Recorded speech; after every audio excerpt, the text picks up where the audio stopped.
tener que dejar un deporte es un duelo, una lesión. O la creencia popular es que el fisio hace masajes. 100%.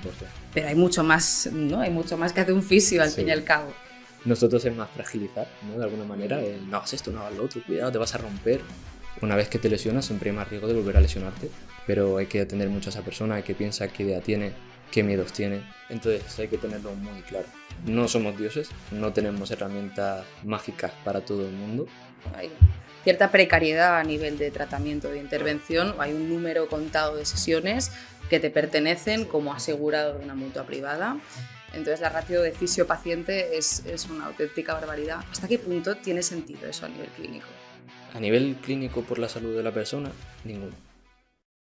Bienvenidos, esto es Cambio 180, somos Gina y Cristina y hoy nos vamos a entrar en el mundo de la fisioterapia con una persona apasionada en el campo y emprendedora que nos va a hablar de su emprendimiento online en la rehabilitación de las lesiones del ligamento cruzado anterior, y esto la verdad que nos causa mucha curiosidad el hecho de que se pueda hacer a distancia, así que bueno, a ver qué nos cuenta.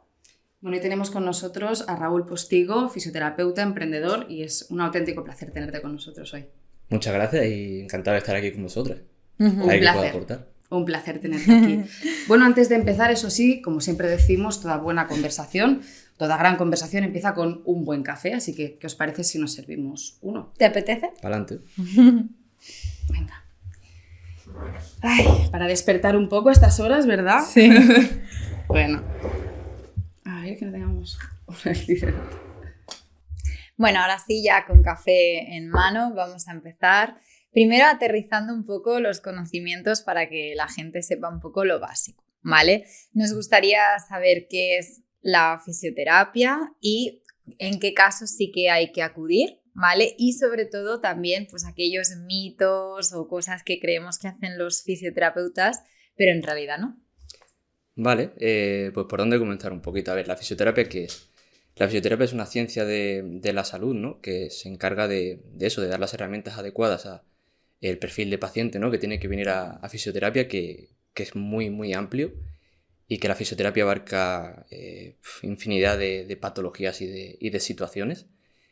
Y se encarga, pues eso, principalmente de dar las buenas herramientas a estas personas con patología, obviamente. ¿Y cuál era la otra pregunta que no me acuerdo? Has hecho No varias pasa ahí. nada. Lo de los mitos, es decir, Vale. las cosas que piensa la gente que hacen los fisios y en Vale. realidad no es. Vale, bueno, mitos hay muchos, ¿no? Con la fisioterapia. Uno de ellos es pues que solucionamos o que curamos con nuestras manos como si fuésemos magos o como si fuésemos aquí, pues no sé, unos gurús. Pero no, la fisioterapia no va por ahí, la fisioterapia va por otro camino, que es el de la ciencia, ¿no? Y siempre las herramientas que se dan, ya sea con ejercicio terapéutico, con educación al paciente, siempre están pues contrastadas pues, a nivel científico. Todo lo que esté fuera de eso, ¿no? Es un poquito, pues, bueno, tema de pseudociencias y demás, que aquí pues también podemos meter, ¿no? Un gran amplio abanico de terapias. Pero bueno, por resumirlo así un poquito, por no centrarnos mucho, sería un poquito esto. Bueno, de hecho tenemos ahí, a mí me viene ahora a la cabeza, ¿no? Cuando nosotros estábamos comentando que íbamos a hacer una entrevista contigo, pues mucha gente nos decía, oye, preguntadle a ver si es verdad que a través de tocar mucho a las personas, pues se capta esa energía, ¿no? ¿O cómo se vive esto? No, para nada, para nada. Ojalá, porque entonces sería como todo muy fácil, ¿no? Pongo la mano encima de la persona y ya sé qué tiene y cómo ayudarle. Para nada funciona así. De hecho, si haces eso tienes muchos números de que la cosa no salga del todo bien. Y lo que es más preocupante y más grave es que fragilizamos a la persona. Entonces hay que tener mucho cuidado. Al final, todo tratamiento, ¿no? Como puede ser psicología, nutrición, fisio en este caso, medicina, siempre tiene que ser con una buena valoración previa. Lo primero de todo. Claro. Y eso lo primero es conocer la historia de la persona. Si yo no sé tu historia, no te puedo ayudar. Y con la historia no solamente, ¿no? Centrándome un poco en una lesión, no es solamente hablar de esa lesión, sino de qué rodea a esa persona. Y es ahí donde vamos a encontrar las claves de poder ayudarle realmente. No va tanto por mis poderes mágicos, sino por escuchar, entender y a partir de ahí pues hacer un buen plan terapéutico pues, para lo que ella necesita. Sí. A veces tenemos como la expectativa de ir al fisio y de recibir un masaje, ¿no? O la creencia popular es que el fisio hace masajes. 100%. Pero hay mucho más, ¿no? Hay mucho más que hace un fisio al fin y al cabo. Ejercicios, utiliza maquinaria, no siempre tiene que tocarte directamente o intervenir de forma más manual. Eso es. Al final también es un poco creencia, ¿no? Muy cultural nuestro. Voy al fisio porque me quiero hacer un masaje, porque lo necesito, ¿no? Que me descargue, que me descontracture todo esto. Eso sería una pequeña parte realmente de lo que es la fisioterapia. La fisioterapia sobre todo es eso, hacer una buena valoración a nivel físico, ¿no? De la persona. Y la valoración muchas veces no implica que yo te tenga que tocar o que yo tenga que palpar para saber qué tienes ahí debajo, porque realmente los fisios no lo sabemos, a no ser que hagamos una ecografía, ¿no? Que eso sí que tenemos un poco de más de experiencia, no lo sabemos, es imposible. Es basarte en experiencias. Y como toda ciencia que se basa en experiencia, no es ciencia. Entonces es más complicado. En cuanto al tema de masajes y demás, bueno, depende también un poquito de la persona, ¿no? Qué espera de ti como profesional y de qué expectativas tiene, que solo hemos hablado un poquito detrás de cámaras también. Eso es muy importante. Entonces, ahí voy otra vez, ¿no? A la valoración previa. ¿Qué es esa persona más allá de esa lesión? ¿Qué expectativas tiene? ¿Qué experiencias tiene con ese dolor? Y qué patología tiene, claro. Hay patologías que sí que interesa quizá un trabajo, ¿no? A lo mejor más manual, más de feedback, más que otra cosa. Y otras que no necesitan eso. Otras personas que directamente no lo necesitan. A veces tenemos como la creencia de que el fisio hará su diagnóstico un poco con las manos, ¿no? Es decir, nos tocará, verá si nos duele o no nos duele y a partir de ahí intervendrá, ¿no? Eso es. Pero bueno, se ha visto al final, como repito, al final como es ciencia, todos estos estudios se ha visto que no es así. Pueden pasar 50 profesionales, me estoy inventando números ahora, pero pueden pasar 50 profesionales y cada uno te puede dar un diagnóstico diferente. ¿Por qué? Porque nuestras manos no son un método fiable de diagnóstico, ni muchísimo menos, ni de orientación diagnóstica, ni muchísimo menos. Entonces, repito otra vez, es la entrevista, conocer a la persona, conocer esa lesión, ¿no? Que el profesional también tenga experiencia en esa lesión y a partir de ahí poder hacer un buen plan. Pero las manos no serían el mejor método de diagnóstico en este caso. Eso sí que no. Bueno, a mí me viene un poco a la mente, como decíamos antes, esa expectativa de masaje. De hecho, hay profesionales que se dedican a este campo, que quizás, bueno, hablaremos también, supongo, un poco del intrusismo, ¿no? Entre fisios y masajistas. Vale. Pero bueno, la cultura del masaje realmente se remonta a muchísimos siglos atrás, la cultura más oriental. No sé si esto aplica también a la cultura occidental, me refiero a si alguna de estas técnicas ancestrales tiene algún tipo de fundamento científico a día de hoy o se utiliza en algún aspecto en la cotidianidad de vuestra práctica. Realmente, y esto es un poquito bajo mi punto de vista, mi opinión, yo creo que cala más en la población, ¿no? En la expectativa que tenga la persona de ese tratamiento, más que para el profesional. Profesionalmente, ¿no? Hay que diferenciar, sobre todo esto que has comentado de masaje y demás, viene de una cultura muy oriental, ¿no? Una cultura más japonesa, china, todo aquello. Y nosotros que somos más occidental, nos basamos en la ciencia. La ciencia que nos dice a día de hoy que el masaje puede ser una herramienta, pero puede ser eso, una herramienta. Nunca como un tratamiento único, ni como un tratamiento exclusivo, y ni mucho menos necesario si la persona o no quiere hacérselo o no lo necesita realmente. Vale. Entonces hay que diferenciar esto un poco. Por eso decía también las expectativas que trae la persona, ¿no? Porque todo el mundo es al fisio, ¿no? Tengo una contractura, tengo un tal... Y esto, bueno, pues hay que hacer ese papel de educación también para empoderar a la persona, ¿no? Y no se ha visto que tenga ninguna aplicación o beneficio como tal, demostrable al fin y al cabo. Acupuntura, masaje tailandés... Todo esto, lo que es en Occidente, no. De hecho, se contempla como una herramienta más, pero aquí igual me pillas porque a nivel científico no sé si acupuntura y masaje tailandés con estas etiquetas se utilizan en estudios, pero a nivel de masaje general o acupuntura, no, porque a nivel científico no se han visto cambios significativos. Y además que si hablamos ya de acupuntura, como toda técnica invasiva, implica también un riesgo de infección, que esto tampoco nadie lo habla, pero es importante. Y muchas veces no es necesario. Al final un tratamiento tiene que ser costo efectivo, ¿no? Y que el riesgo-beneficio salga siempre positivo para la persona y para el paciente. Si hay una técnica que ya me implica una técnica invasiva, ¿no? Posible infección o punción seca, que puede implicar incluso, ¿no? Accidentes tipo neumotórax, por ejemplo. Wow. O otro tipo de infecciones también. Y tengo otras herramientas disponibles mejor para esa persona, pues lo lógico sería tirar para lo que menos riesgo conlleve para esa persona, ¿no?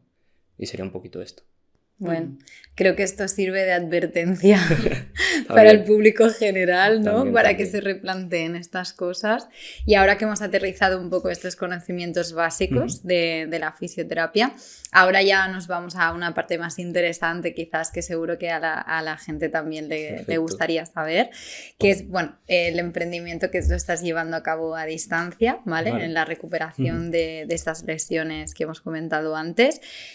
Primero, para no ir ya directamente al turrón, pero ¿cómo empezaste por esta parte? ¿Qué retos y dificultades te has encontrado al ser un emprendimiento online de este tipo? Vale.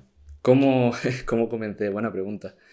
Comencé un poco pues, por lo que se comienzan los proyectos, ¿no? Por frustración, por una situación más personal, ¿no? O pensando en el trabajo de cansancio. Directamente estaba cansado, ¿no? Como estaba trabajando hasta ahora. Y me frustraba a mí mismo. Y bueno, decidí buscar una alternativa. Una de esas alternativas, pues lo que me ofrecía era el tema del trabajo online. Aterrizar la fisioterapia en lo online fácil no es. No. Fácil no es por lo que he dicho, ¿no? Conciencia de la gente, cultura, sobre todo. No solo de los pacientes, de la gente, sino también de incluso propios compañeros, que esto también es un tema que poco se habla. Pero sí, al final me voy encontrando también o sea, nació de ahí y las dificultades que me voy encontrando pues son un poquito eso, ¿no? Aparte que es un mundo completamente desconocido para mí. Ya ves. En mi vida había editado un vídeo, por ejemplo. Jamás. De hecho, soy malísimo con los ordenadores, soy horrible. Y al final tienes que aprender de todo, ¿no? Y es un reto diario, básicamente es eso. ¿Y a qué te refieres con esto de los compañeros? ¿Alguien ha puesto como un poco en jaque? Sí, claro, al final tienes que estar abierto también, ¿no? De mente para coger caminos nuevos que poca gente o nadie coge. Ya. Y al final siempre vas a encontrarte, ¿no? Los típicos haters, eso lo vas a encontrar siempre. Hay que aprender también a gestionar eso, ¿no? O a lo mejor no tanto hater, pero sí el típico amigo, ¿dónde vas? O familia, ¿no? También que te puede decir, céntrate, no vayas tan por ahí, por si acaso, ¿no? Te sigue con lo típico que tienes a lo mejor un dinero más seguro, ¿no? Un trabajo más estable, no hagas tonterías. Y bueno, pues eso también hay que lucharlo y hay que combatirlo, sí, 100%. Síndrome del impostor también. Que bueno, eso sería otro tema, pero también, sí. Es decir, que es el cansancio el que te lleva a luchar por este proyecto en primer lugar. Sí, cansancio y a la vez ilusión. Claro, si hay cansancio y no hay ilusión por nada, claro. Directamente te borras. Pero no, yo tenía ganas, salí de la carrera con más o menos ganas, porque ya en la carrera ya vas viendo, ¿no? Un poco cuál es el futuro laboral que te puede esperar. Y la verdad es que bien. O sea, está por ahí sonando la puerta y todo. Sí. Cosas del directo. Del directo, cosas del directo. No, eso, al final el cansancio y frustración, ¿no? Por cómo se venía trabajando en mi profesión, en la fisioterapia, sobre todo para los recién graduados.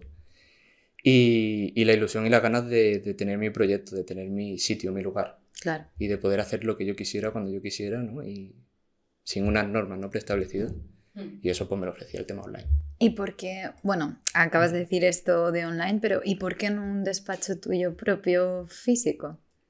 Bueno, al final todo pesa, ¿no? A nivel económico, a nivel... Claro, es una inversión. Inversión que cuando sales de la carrera, al menos yo particularmente no tenía.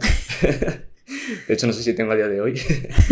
Y es muy, muy complicado, claro. Al final la cosa se complica. Burocracia, dinero, todos lo conocemos. Muy difícil. Vale. Y en el mundo online se abre una ventana nueva que otros muchos profesionales están aprovechando. Y yo pensé, ¿y por qué ellos no?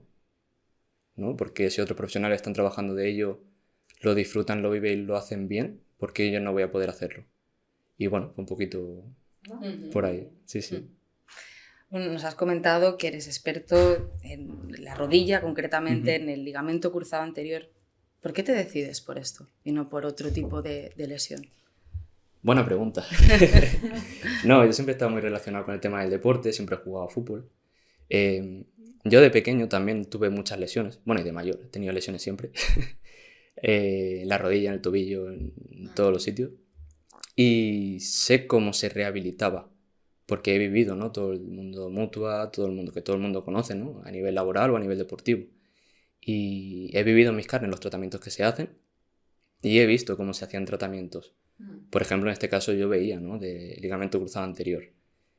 Y decía, no puede ser, ¿no? Que gente tan... Yo veía gente muy joven. Cuando digo joven, yo veía chavales de 12 años a veces, que es duro. Y ver cómo ya no sus carreras deportivas, porque al final son deportistas amateur, simplemente quieren disfrutar de su deporte. Claro. Tenían que abandonarlo y bueno, todo lo que supone a nivel social, ¿no? También tener que dejar un deporte es un duelo, Sí. una lesión. Y me frustraba mucho todo cómo se llevaba, ¿no? Todo este mundo. Y yo decía, joder, no puede ser que sea así de mierda todo esto. Se tiene que mejorar de alguna manera. Y bueno, fui creciendo, vi que nada cambiaba, básicamente.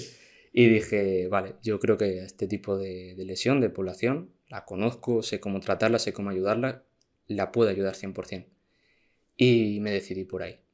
Además es una lesión que es muy prevalente, ¿no? En población joven, deportista, con un pronóstico muy malo a día de hoy, eso sí también hay que decirlo, ya sea por la operación o por la rehabilitación previa y posterior que se hace. Y dije, hay que ayudar a este tipo de personas y creo que tengo las buenas herramientas para hacerlo y en ello estoy, básicamente. Fue por ahí. No, fascinante. Y entonces, con toda esta experiencia que tú tienes, con todo este conocimiento, desvélanos cómo podemos prevenir esta lesión, porque una vez la tienes, tengo entendido que es un poco, como decías, complicada de rehabilitar, de recuperar esa función, esa movilidad. Eso es. De forma definitiva. A nivel de prevención se pueden diferenciar dos puntos. Sería antes de que llegue la lesión, ¿no? Que esto básicamente es con una buena preparación física. Conocer también la lesión y individualizando, ¿no? En cada deportista, ya sea, ya digo, amateur o de élite, la rehabilitación es la misma. No cambia. Es que, de hecho, el amateur tiene más ventaja porque no tiene presión. El de élite tiene mucha presión y no puede elegir. Pero a nivel de prevención sería una buena preparación física e individualización, 100%. Y el otro punto sería, una vez ya me he lesionado, que aquí el riesgo de lesión después es muy alto, aunque te operes. Y no solamente en la rodilla lesionada, sino también en la otra. Entonces tendremos que tener mucho ojo con esto. ¿Cómo prevenir en este segundo caso? Una rehabilitación de calidad, 100%. Sí. Antes de la operación, si es que la hay, porque no todo el mundo se opera, y después de la rehabilitación también. De calidad y el tiempo necesario, que esto es otra. Los tiempos no se suelen cumplir muchas veces por motivos diferentes, pero con una rehabilitación de calidad 100%, un buen seguimiento, una buena valoración constante y por supuesto un buen trabajo del lesionado, claro. Tienen que hacerlo ellos. Sí. ¿Y cuáles son los primeros pasos que haces tú con tus pacientes y más haciéndolo online? Es decir, primero cómo evalúas, ¿no? La lesión, la situación de la persona y luego cómo le haces el seguimiento en esa recuperación. Vale, lo primero de todo, como yo soy muy pesado diciendo esto, la valoración, porque para mí es que es lo más importante. O sea, yo no puedo tratar a nadie puede tratar a nadie si no conoce la historia de la persona. Entonces, en este caso, lo primero de todo es valorar esa persona. ¿Qué situación tiene, no? Si tiene algún tipo de objetivo a nivel deportivo o no. Hay gente que no es a nivel deportivo y Raúl, quiero trabajar en la obra. Es que vivo de esto, ¿no? Tengo que estar bien. Y lo primero de todo es una buena valoración, tanto de la esfera de la persona, ¿no? Nivel psicosocial, ¿no? Que esto lo conocemos mucho, o se está empezando a utilizar más ahora. Y luego una valoración física, con diferentes test, diferentes pruebas, que la persona se puede hacer de forma muy sencilla y que a mí me dan toda la información necesaria para saber por dónde hay que ir. A partir de aquí empezamos a trabajar y luego es un seguimiento constante. Cada X tiempo, cada vez que la persona lo necesite, pues yo estoy ahí como su fisioterapeuta, ¿no? Como su terapeuta. Y hacemos las valoraciones que sean necesarias, tanto por entrevista, por si hay miedos o dudas, que esto es súper importante resolverlas cuanto antes y no hacer el efecto bola de nieve, ¿no? Y luego también con pruebas físicas, claro, hay que pasarlas. Desde que te lesionas hasta que vuelves al deporte o lo que sea, tienes que pasar ciertos criterios, tienes que pasar fase a fase. Un ejemplo muy claro, que esto, ¿no? A nivel de psicología os puede interesar mucho, es que por muy bien que un deportista en test de fuerza o ortopédicos, ¿no? O de lo que sea físicos, Si no se supera cierto criterio a nivel emocional, ¿no? De miedos, con diferentes test a nivel de miedo, esa persona no está preparada, no se considera preparada para volver al campo. Qué curioso. Porque si vuelve tiene muchos números de volver a romperse. Claro. Y estos deportes que son tan exigentes, Muay Thai, kickboxing, weightlifting, todas estas cosas que, bueno, estos deportes, estas prácticas tan extremas que pueden llevar, entiendo, ¿no? A una recaída, ¿no? A que se complique esa recuperación en algún punto, el volver a entrenar. Claro, al final, cuanto más se considere el deporte de riesgo, ¿no? Más fino tenemos que hilar con esa recuperación. Porque el deportista vuelva, ¿no? La persona con el mayor rendimiento posible. Cosa que no se está consiguiendo a día de hoy en la mayoría de casos. Y eso es importante. ¿Qué hay que tener en cuenta? Sobre todo deportes de cambio de dirección, ¿no? Lo que has comentado, ¿no? Deportes de combate también, esquí, fútbol, todo esto. Cuanto más exigente sea ese deporte, mayor preparación hay que meter ahí. Y eso habrá que tenerlo en cuenta. No será igual, ¿no? Que Manolo, el del quinto que quiere correr maratones, no se va a rehabilitar igual que si alguna de vosotras quiere volver a fútbol, por ejemplo. ¿Y esto también puede pasar, esta lesión en la cotidianidad de alguna manera? Una persona que no sea deportista de élite o que no tenga quizás ese riesgo, ¿no? Porque practica algún deporte pues, extremo, ¿puede también ocurrirle? ¿Le puede suceder de alguna manera? ¿Cómo puede sucederle? Por poder ocurrir, puede ocurrir. Al final puede ser un accidente doméstico. De hecho, conocí a una mujer que se lo hizo así. Se repaló en el lavabo y la rodilla se fue para adentro, ¿no? El típico gesto. Claro. Y ya está, y se rompió el cruzado. Esto puede pasar. Muchos cruzados están rotos y no lo sabe la gente. Porque de pequeño tuvieron un mal gesto en el parque y se rompió el cruzado, no dio síntomas porque era un niño pequeño y no se quejó o lo que sea.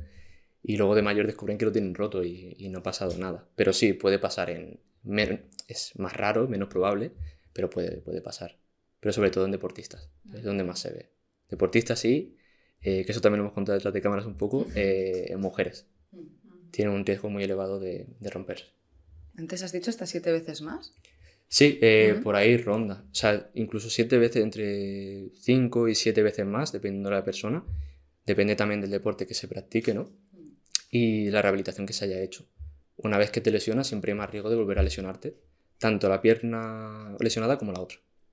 Pero sí que se ha visto que en mujeres sanas, de 3 a 5 veces incluso más, sí. ¿Y por qué hay más riesgo al lesionarse otra vez, tanto en la pierna lesionada como en la otra? ¿Por ese miedo que comentabas antes? Aquí también habría que diferenciar entre una primera lesión y una segunda lesión. La primera lesión, ¿no? Digamos que tengo un accidente y me rompo y encima soy mujer, normalmente no es una causa única, ¿no? Porque eres muy laxa o porque las hormonas. No, normalmente suele ser un cómputo de muchas variables y entre ellas pues están estas, ¿no? A nivel hormonal, a nivel biomecánico, a nivel seguramente también ciclo menstrual también se relaciona bastante. Entonces son varios factores que están ahí. La segunda lesión, ¿no? Que si me he roto una y me puedo romper la otra, se sospecha aparte de todo esto, sumarle que cuando nos lesionamos, sin querer, cambiamos el patrón de marcha, el patrón de movimiento, de forma inconsciente. Entonces se sospecha de que puede ser riesgo para la otra. ¿Se sobrecarga la otra? ¿O? De alguna manera sí, se ha visto que se intenta sobreproteger de alguna manera la lesionada. Por eso la rehabilitación tiene que contemplar esto también, 100%. Claro. Para prevenir también la lesión en la otra. Sí. Bueno, es súper interesante. Eso es un mundo esto, como pero ves. Nos estamos yendo, sí. ¿Qué primeros pasos haces con tus pacientes a distancia para que se recuperen? Lo primero de todo, lo que comentaba, ¿no? El tema de la valoración, el tema de entender la persona y su situación y qué objetivos tiene, para a partir de ahí meter un plan. Y a partir de ahí también, si tienen cualquier duda, cualquier situación que tengan que les preocupe, resolverla cuanto antes. Esto para mí es súper importante porque eso, ¿no? Evitar el efecto bola de nieve y a partir de ahí comenzar a trabajar. ¿Cómo trabajamos? Normalmente pues, es un plan adaptado y de forma individualizada, tratamiento con ejercicio terapéutico, con movimiento, con movilidad, atendiendo a esos puntos clave que tenga esa persona. Pero son ejercicios que tú les explicas cómo hacer ellos, porque claro, sí, claro. Vale, o sea, tú les explicas el cómo hacerlo o les mandas un vídeo o algo. Todo. Vale. Todo. Ellos lo tienen, todo lo que necesitan en cada momento lo tienen. Vale. Tanto a nivel de ejercicios, el cómo hacerlos, qué tienen que tener en cuenta a la hora de hacerlos, hasta dónde tienen que llegar y hasta dónde no. Porque esto es muy importante. Yo os puedo mandar a hacer ejercicios a las dos y que cada una me perciba situaciones diferentes. Pues esto hay que atender también, ¿no? Tanto a dolor como qué objetivo tienes tú con ese ejercicio. Vale. Que no pierdas velocidad, que ganes movilidad, restringir movilidad, por ejemplo. Entonces, depende de la persona, ese ejercicio se adapta a ella. Vale. Sí. Y en base a las sensaciones que ellos te cuentan, haces como el seguimiento. Es decir, no necesitas como ver a la persona físicamente ni tocarla como para hacer un seguimiento de cómo va avanzando. Bueno, lo que hacemos sobre todo es, me guío mucho por lo que ellos me dicen, ¿no? A nivel de sensaciones, por si hay dolor, oye, esto no me cuadra, Raúl, cualquier cosa para poder corregir.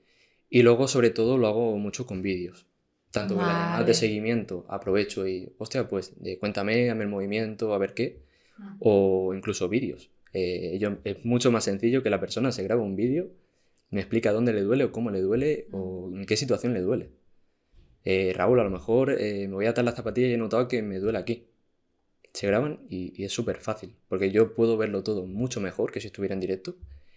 Y es más, luego le puedo yo enseñar ese vídeo para ver o cómo han progresado o dónde tienen que prestar atención, cómo corregir ese ejercicio, ver si tienen mucho miedo o no. Entonces también lo hago a nivel de vídeos.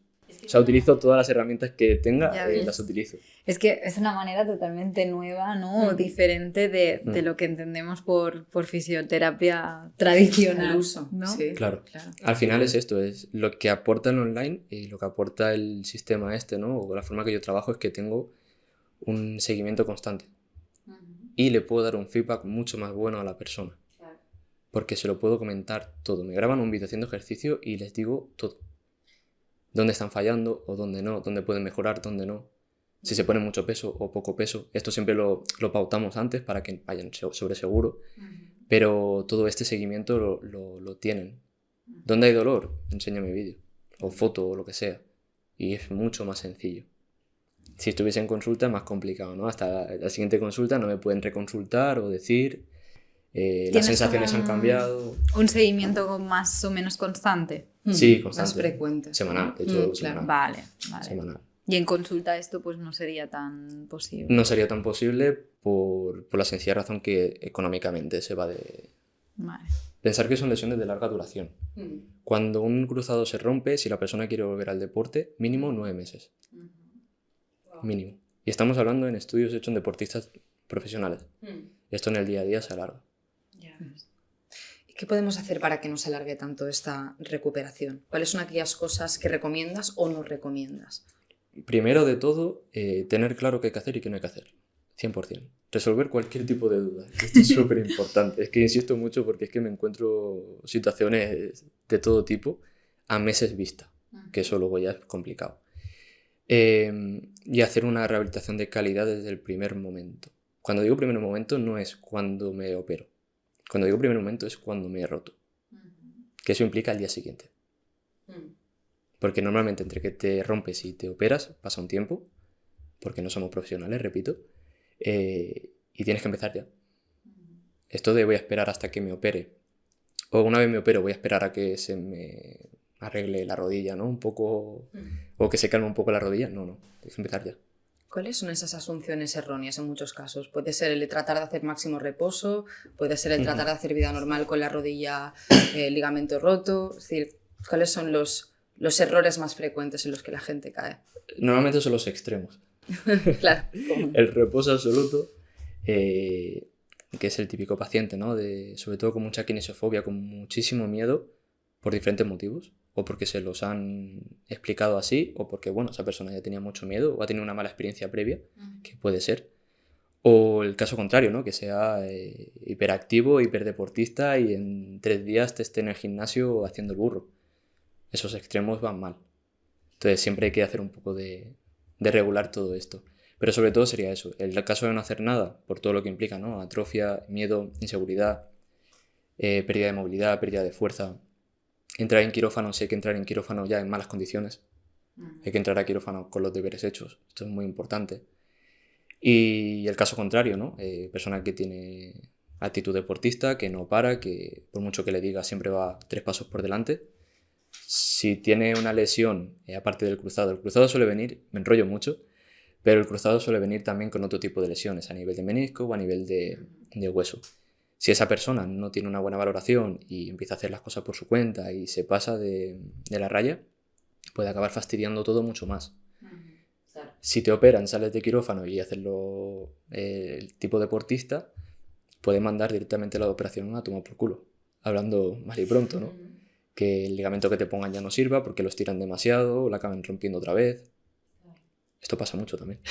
A mí lo que me ha llamado la atención es lo del tema del reposo, porque algún vídeo tuyo lo he visto, Vale. en plan que no hay que hacer reposo absoluto Eso es. y yo cuando me he lesionado y he ido al médico, a mí lo que me han dicho es Sí. reposo absoluto, 15 días sin moverte y tal, y algún vídeo así que he visto tuyo hablando de esto del reposo, pues me ha hecho pensar, la verdad, porque...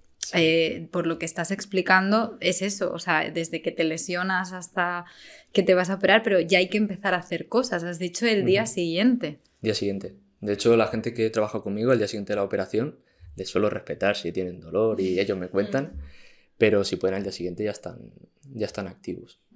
El tema del reposo absoluto ya lo han cambiado, ahora la recomendación suele ser reposo relativo, que el relativo, bueno, cada persona lo interpreta como quiere también. Claro. Pero sí, ¿no? Se ha visto que prácticamente cualquier patología, el reposo, patología de mi campo, el reposo absoluto no aporta absolutamente nada. De hecho, todo lo contrario. Claro. Ayuda a cronificar. Y la cronificación, bueno, pues no es plato de buen gusto, ni para el paciente sobre todo, ni para el terapeuta, porque es muy fastidiado. Entonces siempre es ni blanco ni negro, ¿no? Siempre escala de grises, pero conocer a la persona. Es que muchas veces se dan las cosas por hecho, pero hay que atender mucho a esa persona, qué piensa, qué idea tiene, qué miedos tiene, muy importante, y resolverlo. Hace poco, bueno, hace poco vi en una entrevista también de otro fisioterapeuta y decía algo así, ¿no? Como que lo más complicado para un fisio, pero yo creo que es para cualquier terapeuta, es no hacer nada en consulta. ¿A qué te refieres? A no hacer ninguna intervención. A solo educación, por ejemplo. Eso también es terapia y también es fisioterapia. Muchas veces parece que nos vemos obligados, ¿no? A hacer siempre algo, ¿no? Un masaje que comentábamos antes, tocar. Pero no, muchas veces el paciente necesita esto. El síndrome de la ayuda compulsiva. Es que a las psicólogas Sí, también ¿no? nos pasa. Sí. Pero vosotras, bueno, más desde el punto de vista, ¿no? De tengo que ayudar con mis palabras algo, ¿no? Quizás. Exacto. O Sí. sea, siempre tengo que decir algo, ¿no? Claro, claro. Que Yo siempre te tengo que ayude. tocar. Siempre, siempre. Si no toco, soy una mierda de fisio. Que lo han dicho, o sea que esto es así. Te quería preguntar, ¿no? Es decir, a pesar de que tengamos dolor y a pesar de que existe inflamación, podemos seguir moviéndonos de alguna manera, aunque sea mínimos, ejercicios Eso es. mínimos, ejercicios de movilidad, Se debe. para que no se atrofie, para que no se cronifique, Eso digamos, es. la lesión. Eso es, se debe. Se debe porque se ha visto que fisiológicamente tiene un motivo, es necesario y se necesita. Básicamente es que no hay ninguna prueba a nivel científico que diga Que lo indique contrario. lo contrario, claro. Repito, esto no es el 100%, tiene que haber casos, no hay casos, igual que casos de inflamación y casos que no, pero en términos generales, en el 90% se necesita movimiento, bien pautado, eso sí. No vale cualquier cosa, pero sí, se recomienda. Y al ser a distancia, ¿cómo transmites esa confianza o profesionalidad a tus pacientes? ¿Te has visto con mucho interrogatorio? Sobre todo al principio. Al principio sí que, ¿no? Es un... Bueno, yo lo entiendo también, el paciente también pues pide. Pide, ¿no? Y es más demandante en este sentido. Y yo lo agradezco, porque eso significa que la persona también se implica y que está ahí. Sí. Pero me ha resultado mucho más sencillo de lo que yo pensaba. Al final tenemos que pensar que estamos enganchados al teléfono. O sea, la tecnología está ahí en todo. No es tan difícil el salto. O sea, es difícil desde el punto de vista de la fisio, ¿no? Repito. Pero el salto, yo estoy muy contento. Y yo creo que, y por lo que me dicen mis pacientes, están muy contentos. Porque sienten en todo momento esa cercanía. Tengo cualquier duda, la resuelvo, ya sea a nivel teórico o a nivel físico. Estoy ahí. Entonces, el salto ha sido raro, pero muy, muy bien aceptado, por así decirlo. Está bien. ¿Y cómo nos has explicado un poquito en qué consiste el proceso de asesoramiento, Sí. pero cómo medimos la eficacia realmente de la intervención o del tratamiento y cómo evitamos una posible recaída o complicación? ¿Cómo medimos la evolución? Pues sobre todo repito, con la comunicación. Al final, como cualquier tratamiento, necesitamos unos objetivos que los pone el paciente, no los pongo yo. Yo puedo dar las herramientas, pero yo no pongo objetivos. Los objetivos los ponen ellos. ¿Cuándo se considera que un tratamiento es un éxito? Cuando se consiguen los objetivos de la persona, Vale. literalmente. El que sea fútbol, el que sea, no sé, que se dedica al mundo del teatro, del escenario, pues igual, ¿no? Cuando consiga volver allí. Y ese sería un poquito, se mide el éxito del tratamiento en eso. Como sobre todo en punto final, que sería como he conseguido, ¿no? El tratamiento guay. Entre medias, pues con la consecución de diferentes como pruebas, ¿no? Por así decirlo. Una buena movilidad, una buena fuerza, una fuerza simétrica en las dos piernas. Si pasa algún cuestionario o algún test de miedo-evitación, ¿no? Que salga bien, que salga positivo. ¿Esto los pasas tú también? Sí, también. Vale. Sí. Como fisios tenemos también esa herramienta de pasar cuestionarios. Vale. ¿No se conoce? No se conoce. Yo creo que el 90% de gente que ha ido a un fisio en su vida le han pasado un cuestionario. Los cuestionarios se pasan.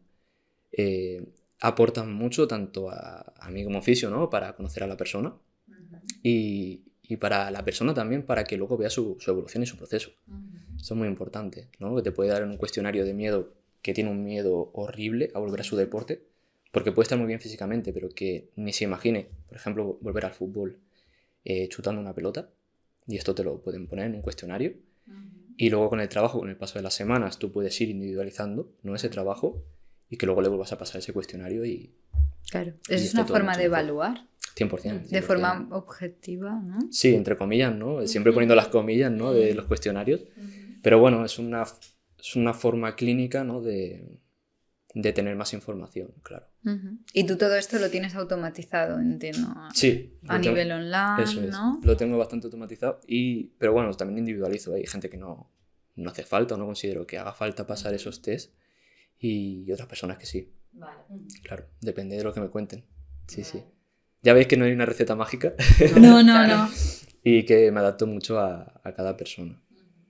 La pregunta se ha girado un poco por ahí, pero... No, está muy bien, Creo que deberíamos retomar el hecho de qué hacer para evitar recaídas, ¿no? O complicaciones a futuro, ¿no? Porque también antes comentábamos que es frecuente que puede suceder que de nuevo exista una nueva lesión, una recaída y que, ¿no? Existe una nueva intervención quirúrgica de nuevo. Esto es popular. Perdonad si me olvido de las preguntas, porque como es el primer podcast yo respondo, pero luego se me olvida. No te preocupes que estás siendo muy fructífero. Sí, si no me decís. Sí. A nivel de prevención, para que no vuelva a ocurrir, una buena rehabilitación, sobre todo, cada persona se pueden detectar, ¿no? Diferentes patrones o características de riesgo, ¿no? Lo dicho, no será igual un hombre que una mujer, no será igual dentro de un deportista si juega en diferentes posiciones donde juega. Todo esto hay que tenerlo en cuenta de cara a esa vuelta al deporte. Entonces sería sobre todo controlar estos parámetros. Y luego los básicos también, ¿no? Pues lo típico de hábitos saludables, ¿no? Esto influye mucho. Todo lo que sea hábitos tóxicos y todo esto, pues más riesgo de lesión, 100%. El sedentarismo, por ejemplo. Sí, 100%. Sedentarismo, hábitos tóxicos, ¿no? Drogas, alcohol, todo esto. Bueno, salud mental, de hecho se pasa cuestionario, ¿no? También. Entonces todo esto influye. Y para mí una cosa muy importante es que la persona que se ha lesionado no considere que esa rehabilitación acaba cuando ya ha vuelto al campo o ya ha vuelto a su objetivo. Esto debe continuar.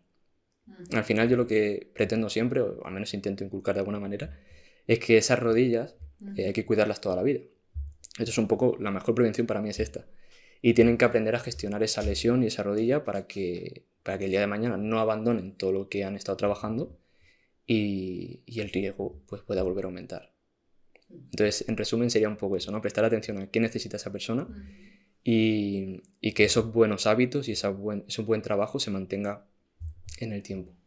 Es decir, que digamos que una persona que vaya a exponerse a riesgos repetidos o a forzar de nuevo la rodilla con actividades físicas tiene mayor probabilidad. Una persona sedentaria también tendría una mayor probabilidad por falta de movilidad. Y una persona, a lo mejor, me pregunto, que tenga una marcha, a lo mejor una distribución del peso al caminar, Sí, claro. que sea desigual, por ejemplo, también podría volver a cargar la rodilla. Sí, Es claro, decir, que hay muchas variables a tener en cuenta aquí respecto Exacto. a, ¿no?, que podría complicarse o qué tan favorable sea, ¿no?, esa Sí, evolución en el tiempo. 100%, 100%. De hecho, es que esa es la clave de la valoración, ¿no? Y del tratamiento. No simplemente mando ejercicios por mandar para hacer fuerte un cuádriceps, ¿no? No. Hay que atender todo. Que la movilidad sea buena, ¿no? De la rodilla, que la marcha sea buena, sea de buena calidad. Que salte bien. No podemos correr si no saltamos bien, por ejemplo, ¿no? Claro. Y esto la gente ni lo sabe. Pero hay que saltar muy bien para empezar a correr. Que tenga confianza al hacerlo. Y luego, sobre todo, se ha visto mucho que el cruzado tiene mucha relación, ¿no?, con el sistema nervioso y con el cerebro. Y sí, de hecho el cruzado es un órgano propioceptivo, ¿no?, de alguna manera. Uno de los síntomas cuando te rompes el cruzado es la inestabilidad. La persona siente que la rodilla se le sale directamente. Y cuando se rompe el cruzado, es que muchas cosas las doy por hecho, pero claro. Cuando se rompe se rompe el cruzado, el cuádriceps es como que desaparece, se apaga directamente. Y la persona no es capaz ni siquiera de hacer fuerza con la pierna. Entonces, claro, a nivel del sistema nervioso es un shock, es una hostia, hablando mal y pronto. Todo esto hay que reeducarlo también. ¿Cómo se hace? Normalmente se hace con multitarea, ¿no?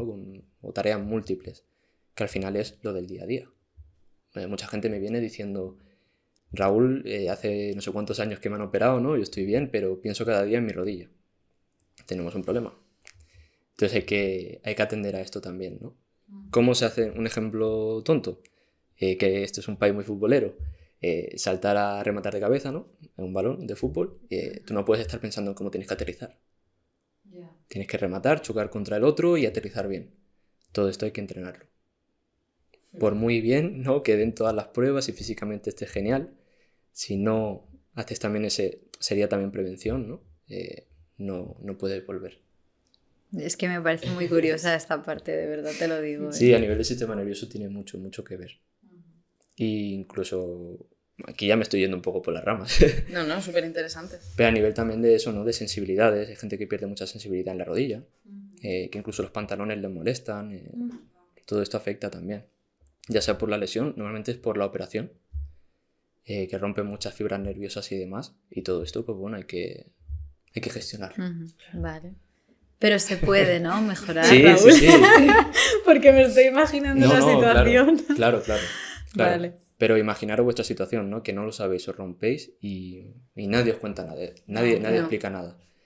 Y tú empiezas a hacer ejercicios y ves que estás igual o que no tienes un objetivo claro, ni un por qué, ni un para qué, ¿no? Simplemente ganar masa muscular. Pues ese es el tipo de rehabilitación que se suele hacer para el cruzado. Y bueno, pues eso. Los números no son muy positivos. Ya. Pero se puede mejorar. Se puede mejorar, Se puede ¿no? mejorar y Vale. se mejora. A mí me encanta, ¿no?, que al final la fisioterapia pueda servir no solamente para aliviar el dolor y ganar movilidad, sino para mejorar la calidad de vida de las personas. Es el ¿no? objetivo. Es el objetivo Es el principal. Esto también nos lleva un poco a hablar del mercado laboral, sobre todo de que como cuando realmente estamos emprendiendo o estamos trabajando de forma privada, bueno, al final estamos aplicando un tratamiento que puede ser más ajustado en el tiempo, o tratamientos que pueden extenderse innecesariamente. Esto lo vemos en psicología también en muchos casos, ¿no? Sesiones que se extienden en el tiempo, a veces innecesariamente, porque un tratamiento tiene que tener una serie de objetivos, ¿no? Tenemos que poder medir esa evolución y tenemos que ver si la consecución de objetivos se está logrando con el método que estamos aplicando, con ese tipo de intervención o no. 100%. Entonces, ¿qué opinas al respecto? ¿Crees que hay fisioterapia que se alarga en el tiempo? Claro, que se alarga en el tiempo implica más ingresos probablemente, pero no más eficacia. Es decir, depende evidentemente de cuál sea la intervención. Claro. Pero ¿qué opinas al respecto de esto? ¿Lo ves en el mundo de la fisioterapia? ¿Ves que también hay negocio en ese sentido? ¿No? No, 100%, 100%. No solo en la fisio, yo creo que esto es, desde que el mundo es mundo, ¿no? Siempre va a haber así profesionales, ¿no?, entre comillas. Damos por hecho que son profesionales. Pero para mí ya no es el tema, ya no solamente el económico, porque realmente no creo yo que un negocio sea muy rentable si ya tienes que tirar de este tipo de intervención, ¿no? Por supuesto. Pero para mí lo más grave es el fragilizar a la persona. ¿no? El hacerla creer que tiene que pasar por revisión cada X tiempo por tu, en este caso fisio, ¿no? Por tu consulta, porque tiene una vida muy estresante y hay que descargar. Que esto se suele decir mucho. En no, psicólogo también. También, ¿no? Sí.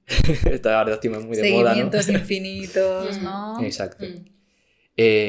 Validez tiene 0, porque al final el objetivo del tratamiento es que la persona tenga calidad de vida, que es lo que hemos dicho antes, que sea autosuficiente, ¿no? Que tenga las herramientas necesarias para no volver a ti. Claro. 100%. No paternalizar al paciente. Exacto, final. ¿no? Desde la psicología es muy paternalizar, ¿no? Nosotros es más fragilizar, ¿no? De alguna manera, el no hagas esto, no hagas lo otro, cuidado, te vas a romper, no coja más de 5 kilos, incluso dicen kilos exactos muchas veces. Nada, ningún tipo de sentido. Se ve, por supuesto que se ve y se ve a diario. No solamente por parte de fisio, ¿no? Al final, la salud del paciente se ha visto que cada vez está más relacionado, ¿no? Con un aspecto multidisciplinar, ¿no? Psico, nutri, fisio, todo. Si alguna de estas patas ya falla, al final hacemos dudar a la persona y al paciente en este caso, ¿no? Que está dudando. Todo esto es cronificar, perder calidad de vida y con todo lo que ello puede repercutir en el día de mañana para esa persona. Sí, pero se ve todos los días y es una de las cosas por las que también, bueno, pues decidí, ¿no? Coger mi camino. Vale. Claro. Para Sobre poder todo, elegir más. Claro, brindar de nuevo también esa autonomía al paciente a través de estos ejercicios que 100%. puede realizar en casa, es decir, que el planteamiento es totalmente distinto. 100%, 100%. Yo doy herramientas las que ellos necesitan en todo momento y me tienen a mí para lo que necesiten, hasta donde yo llegue, por supuesto, ¿no? Hay situaciones que digo, mira, aquí no llego o hay que derivar, en este caso hay que derivar. Me ha pasado muchas veces, ¿no? Que gente no me escribe, ¿no? Por Instagram pidiendo ayuda y hay situaciones que no puede ayudar, eso es competencia de otro profesional. Entonces esto hay que tenerlo muy claro. No somos dioses, no tenemos herramientas mágicas para todo el mundo. Los objetivos los pone la persona, no los pongo yo, como fisio en este caso. Y sobre todo no fragilizar, buscar autonomía. Ellos no me necesitan, ¿no? Por así decirlo, más allá de las herramientas. Y el día de mañana no me van a necesitar para nada. Eso es lo que hay que buscar. Claro. 100%. O sea que dentro de tu marca, uno de los compromisos también es el no alargar el tratamiento más de lo necesario, ¿no? 100%. Cada persona necesita sus tiempos, ¿no? En base a la lesión y en base a la persona. Pero yo no quiero que estén conmigo eternamente. Claro. Ni mucho menos. Quiero que esté el tiempo justo y necesario para que cumplan sus objetivos. Y fuera. Y si yo alguna vez les puedo dar cualquier herramienta, ¿no? Que necesiten o consulta o duda, pues ahí voy a estar, ¿no? Porque al final las dudas van saliendo sobre la marcha, pero la idea es esta, no hacer eternos los tratamientos. Claro. Y sobre todo que la persona tenga la sensación, que esto es muy importante, que avanzan. Sí. Y que se sientan realizados con el tratamiento. Son tratamientos muy largos, ya digo, más de 9 meses. La persona tiene que disfrutar con el tratamiento. Si la persona no disfruta con el tratamiento, vamos mal.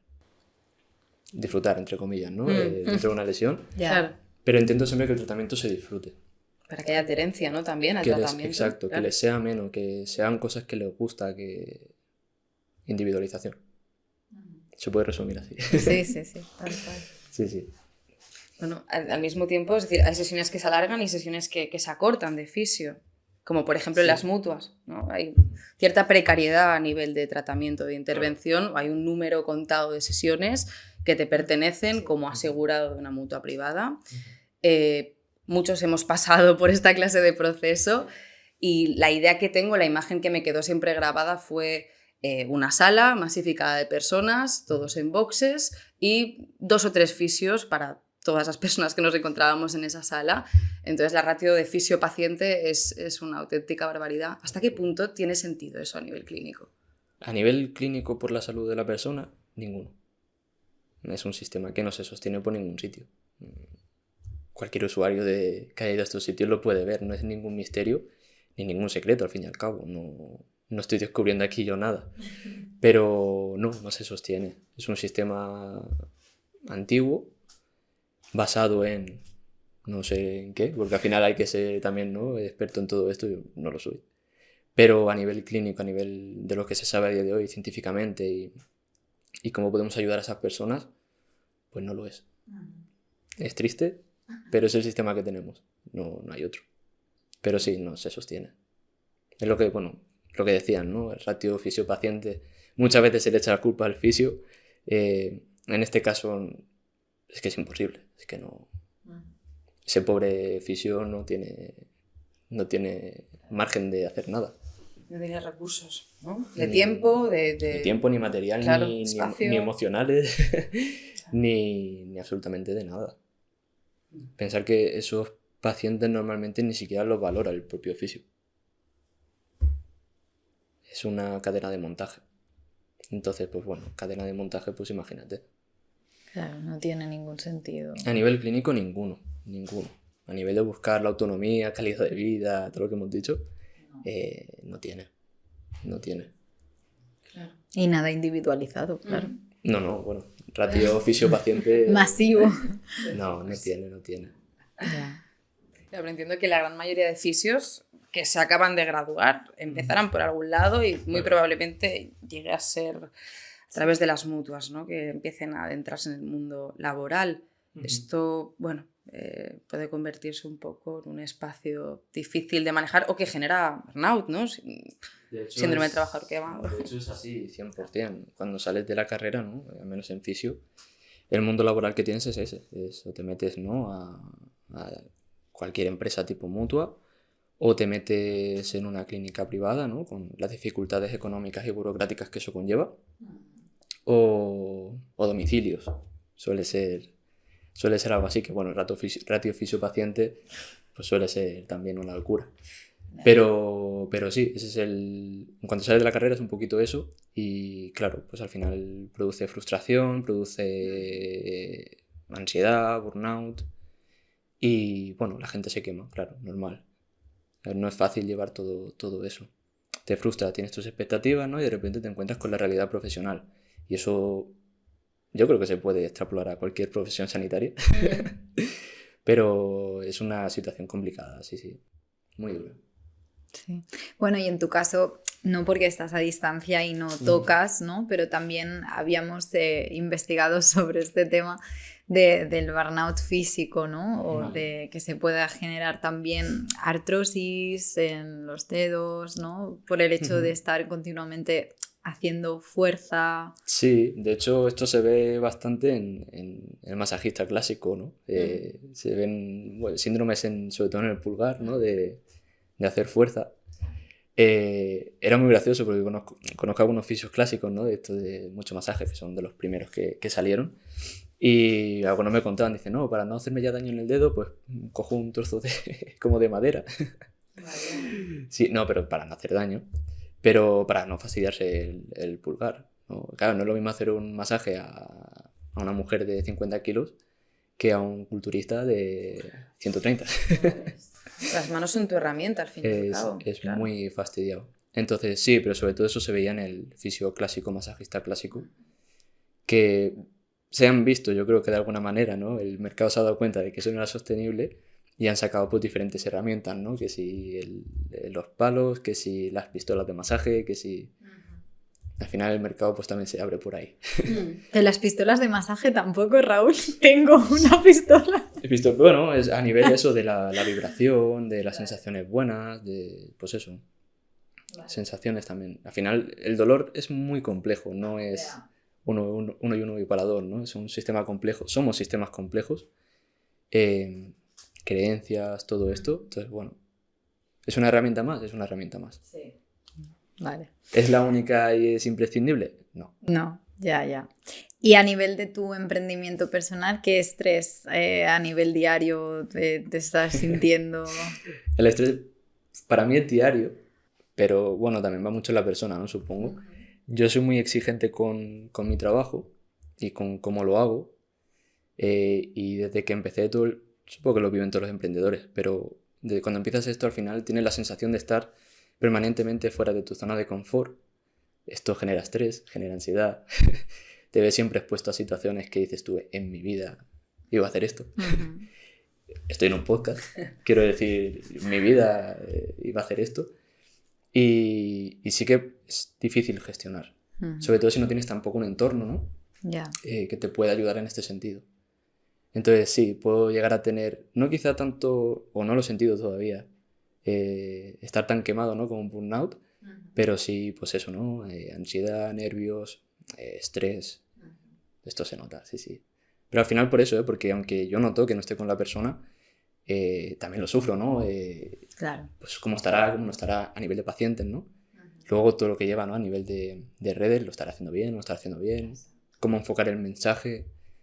O sea, en sanitarios, en sanidad siempre nos han enseñado a ser súper científicos. No pongas una palabra sin citar, Sí, sí. porque si no vas a la cárcel. Y de repente tener que hablarle a cientos, miles de personas, dices, ¿y ahora cómo explico yo esto, no? Pues eso también, a mí por lo menos me generaba mucho estrés. Sí. ¿Cómo explico, no? Que el cruzado no se rehabilita solo con... complicado. Me tiene que entender todo el mundo. Y muchas veces los sanitarios pecamos de que damos por hecho cosas. Cuando entras en este mundo te das cuenta de que no es así. Claro. Tienes que aprender a explicar cosas a un niño de 5 años. Y eso, pues a mí me generaba mucha ansiedad. Pero ya lo llevo mejor. Muy bien. O sea, mi parte sería un poquito más esa, más salir de zona de confort y estrés a nivel eso, a nivel de hacer las cosas bien, de que salgan las cosas bien y de que por mucho que se mejore, ¿no? En redes y todo, que la calidad siga siendo buena. Importante. Cada paciente es todo un reto y entrañará sus dificultades sin Sí. duda, ¿no? Cada intervención. Pero me pregunto, ¿qué es lo más satisfactorio de tu trabajo en el día a día? Para mí lo más satisfactorio es cuando los propios pacientes me dan las gracias. Hostia, eso es un chute muy guapo. Pero no las gracias quizá por decir, ¡buah, has hecho algo increíble! Gracias por explicarme esto. Y dices, ¡buah! Qué bola de nieve, ¿no? He quitado en un momento. O pacientes que lo han pasado muy mal, ¿no? Que han tenido un cruzado o una lesión antigua y están muy estancados. O te digan, hostia, tío, ojalá hubiese sido mi primer fisio, ¿no? Ojalá te hubiese conocido antes. Son detalles, son tonterías. Pero dices, joder, cómo mola esto, ¿no? Voy por el buen camino. Aunque haya sufrido un montón, ¿no? Y cuadros de estrés y ansiedad, pero cómo mola. Y al final es un poco lo que te hace, pues, tirar para adelante, ¿no? Y seguir. Te puede venir mejor o peor, ¿no? Las situaciones, pero esas cositas dices, algo estoy haciendo bien. Claro. Y hay que seguir por ahí, sí, sí. Bueno, y en esta línea ¿te apetece compartir algún caso de éxito que hayas tenido o pues directamente hablar de los servicios que puedes ofrecer? Caso de éxito... A ver, la verdad es que para mí casos de éxito es que es lo que digo, ¿no? Es como en el momento que ya, aunque la persona no haya acabado el tratamiento, ¿no? O que está en pleno trabajo, ya te dice, hostia, he conseguido reengancharme, he conseguido tal, para mí eso ya me llena mucho. Pero he tenido así pensando uno que me gustó mucho, porque fue eso, ¿no? No he tenido mucho, pero fue un chico, ¿no? Que eso, ¿no? Hostia, Raúl, me rompí hace mucho. Lo pasaba muy mal, ¿no? Pensaba en mi rodilla hasta para bajar un escalón. Chaval joven, pues eso, deja de jugar pádel, fútbol, no salgo con los colegas. He tenido dos así parecidos, que se pueden juntar casi. No pierdo todos los metros porque no soy capaz de correr para ir al metro, por ejemplo, de nuestra edad, Estamos hablando jóvenes. Y ahora los ves corriendo, saltando. Me voy a jugar al pádel, me voy a jugar no sé qué, o me he corrido un maratón. Dices, hostia, qué guapo, tío.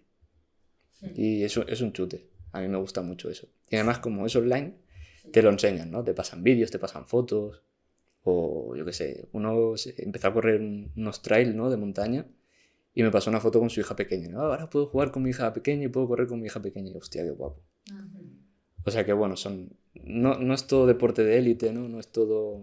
Claro. Estoy jugando en el Barça. Sino que mucha gente amateur se lesiona y pierde mucha calidad de vida. Cuando la recupera dices, guau, cómo mola esto. Para esto me hice fisio, ¿no? Un poco. Sí, claro. Y sería un poquito eso. Sí, sí. Cuando la gente recupera esa calidad de vida, esa vitalidad, esa Sí. confianza de nuevo en el movimiento, en las actividades que realizan en la vida cotidiana. Confianza en sí mismos, incluso, hostia, Raúl, nunca había hecho ejercicio y tú me has hecho moverme, ¿no? Por el tema de la rodilla. Y paralelamente, pues, una nutri y tal, he perdido 15 kilos. Y dices, hostia, pues, ya no es una rodilla, ¿no? Yo siempre digo lo mismo, los pacientes no son una rodilla, no. Yo no trato cruzados. Esto lo pongo mucho por redes, ¿no? Trato personas. Claro. Porque al final detrás de esa rodilla, de ese cruzado, hay una persona y es realmente a quien hay que ayudar. Eso es lo chulo. Bueno, esto es fascinante. Al final, como a través de la fisio de nuevo puedes cambiar la vida de una persona, no solamente su rodilla, ¿no? Sí. Al fin y al cabo. En este sentido, ¿crees que el tipo de intervención que estás haciendo online ha venido para quedarse? Yo creo que sí. Yo creo que sí. Yo creo que es un campo que ya está muy explotado por otros profesionales y lo dominan y lo hacen muy, muy, muy bien. Y yo creo que la fisioterapia no se ha hecho todavía por miedo y por estigma. Yo creo que también somos así un poco los sanitarios, ¿no? Somos muy nuestros, tenemos mucho ego. Y no queremos repetir, no queremos copiar, no queremos buscar otros sistemas, ¿no? De los tradicionales. Yo creo que está en pañales todavía, en comparación de otras profesiones, pero se va a quedar, 100% seguro. Hay que buscar el formato adecuado también. Cuando el COVID mucha gente lo intentó, muchos, ¿no? A nivel de fisioterapia se intentó, no salió bien en la mayoría de los casos. Bajo mi punto de vista no se planteó bien. Pero yo creo que está para quedarse, 100%. Acaba de empezar. Pues te deseamos mucho éxito. Muchas gracias. En este sentido, porque la verdad yo al menos he aprendido cosas que no sabía, aunque a ti te parezcan más obvias, pero de verdad que a mí me ha causado muchísima curiosidad todo lo que hemos hablado y ha sido muy interesante. Y bueno, quedan yo creo temas pendientes para otros capítulos. Yo encantado, si te gustaría volver, Raúl. Yo encantado. Ya ves que me trago un poco a veces, me voy por las ramas, se me olvidan las preguntas, soy un poco desastre, pero encantado, muy guay, muy cómodo. Pero como primera experiencia en podcast, ¿qué tal? Muy chula. Yo volvería. Invitarme que yo vuelvo. Claro. Muy guay, es que han quedado temas en el tintero, ¿no? Muchos temas pendientes. Hemos disipado muchas dudas por eso, muchas dudas que tenían respecto de todos estos temas, mitos, que también a lo mejor creencias erróneas respecto a qué hace un fisioterapeuta, en qué consiste la recuperación de la rodilla, del ligamento cruzado anterior. Bueno, antes de terminar sí que nos gustaría hacerte una pregunta que siempre hacemos a todos nuestros invitados. Muy bien. Que es la siguiente, ¿de acuerdo? Mirando hacia atrás, desde tu yo adulto de ahora, ¿sí? Vale, ¿qué te dirías o no te dirías? ¿Qué consejo te darías o no te darías? ¿A mi yo de atrás de hace cuántos años? Los que tú quieras. Mirando hacia atrás, con el conocimiento que ahora tienes, con la experiencia que ahora tienes, ¿qué te dirías o no te dirías? Esta es difícil, ¿eh? Claro, seguro que lo dicen todos, que es muy difícil. La puedes pensar, ¿eh? Sí. No tenemos un timer todavía. Aunque mucha gente puede decir, yo hubiese cambiado tal, hubiese mejorado tal. Yo lo hubiese dejado todo igual. Porque gracias a las cagadas que he metido estoy aquí. Y me han hecho también aprender, ¿no? Y errores que ahora intento no cometer, pues antes los cometí, ¿no? Y esa experiencia pues también me la ha dado. Entonces yo que lo dejaría tal cual, por si acaso. Me quedo con todas las cagadas que he metido, que han sido muchísimas. Y porque al final, bueno, me hacen ser a día de hoy lo que soy. Y las que cometa ahora me mejorarán para el futuro. O sea que... No sé si os han dicho alguna vez esta respuesta, pero yo lo dejaría tal cual. Bueno, eso está muy bien. También no alterarías nada tal y como han sucedido las cosas, las dejarías tal y como están, porque cada uno de estos errores o experiencias que no han cumplido tus expectativas a la primera te han permitido aprender y mejorar y desarrollarte hasta el punto en el que ahora mismo te encuentras. Así que son parte de tu vida y de quién eres. Literalmente. Estaba pensando, digo, no, hubiese cambiado de dónde fui a trabajar, no, lo dejo igual. Me fue bien cagarla en ese momento para el día de hoy, pues bueno, pues estar bien como estoy ahora, básicamente. No sabemos si se hubiera tocado algo, si estarías aquí sentado. No, a veces lo he pensado, digo, hostia, si hubiese empezado antes en esto, si me hubiese atrevido antes Pero claro, me hubiese faltado la experiencia de las cagadas. Es muy importante. Yo creo que siempre hay el momento. Sí. Es que es muy importante. Esto de va todo perfecto a la primera, cuando va todo bien a la primera, ahí es cuando me asusto. Digo, cuando venga, ¿qué hago? Pero si ya lo voy cagando y ya voy cometiendo errores, Los errores para mí son muy importantes, pero mucho. Y lo vais a vivir con el podcast vuestro. Sí, ya vamos viviendo, alguno que otro lo vamos viviendo. Pero bueno, es parte del proceso de aprendizaje, ¿no? De encontrar la fórmula, las cosas. No tener prisa, no tener prisa. Yo he pecado mucho siempre de tener mucha prisa, de querer correr mucho. Y bueno, lo voy mejorando poco a poco. Pero bueno, esas cagadas, repito, siempre son positivas. En el momento no me gustan y me arrepiento, pero viéndolo desde ahora, me las quedo. Entonces quizás te dirías, no tengas prisa. No tengas prisa. La sigo teniendo igual, ¿eh? Pero no tengas prisa. Sí, soy impaciente. Quiero las cosas ya, las quiero bien hechas y las quiero al momento. Y eso no es así. Y menos cuando arrancas un proyecto, cuando... Claro. Al final, no, bueno, al menos yo no he tenido educación en emprendimiento, no sé cómo funcionan las cosas, no sé nada. Entonces, las quiero ya. Y las quiero bien hechas. Entonces, claro, cuando viene el error, no me gusta. Pero bueno, aprendes con el tiempo, te tranquilizas, analizas, sobre todo analizar, porque si no lo vuelves a cometer, y corregirlo y aprender. Pues la delgada línea entre la impaciencia y la ambición. A lo mejor esa impaciencia te ha llevado a cometer errores, pero también a arriesgar, ¿no? En momentos de oportunidad. Entonces, bueno, todo depende de cómo lo enfoques, depende de cómo lo mires. Ni blanco y negro, ¿no? Ahí está. Bueno, un placer tenerte con nosotras hoy. Me ha encantado esta conversación, creo que ha sido súper productiva. Creo que va a aclarar muchas dudas a cualquier persona que sufra una afectación, una lesión en la rodilla, en el ligamento cruzado, y también aclarar dudas respecto a la fisioterapia. Bueno, un placer, Raúl. Esperamos tenerte muy pronto otra vez con nosotras. Ojalá que sí. Muchas gracias, Raúl. Nada, nosotros vamos a finalizar con la pregunta a la audiencia para que nos la podáis poner por comentarios. ¿Cuál ha sido la mejor o la peor experiencia que has tenido en el campo de la fisioterapia, ¿vale? A nivel de paciente. Y nada, nos vemos y os vemos en el próximo episodio. Chao. Adiós.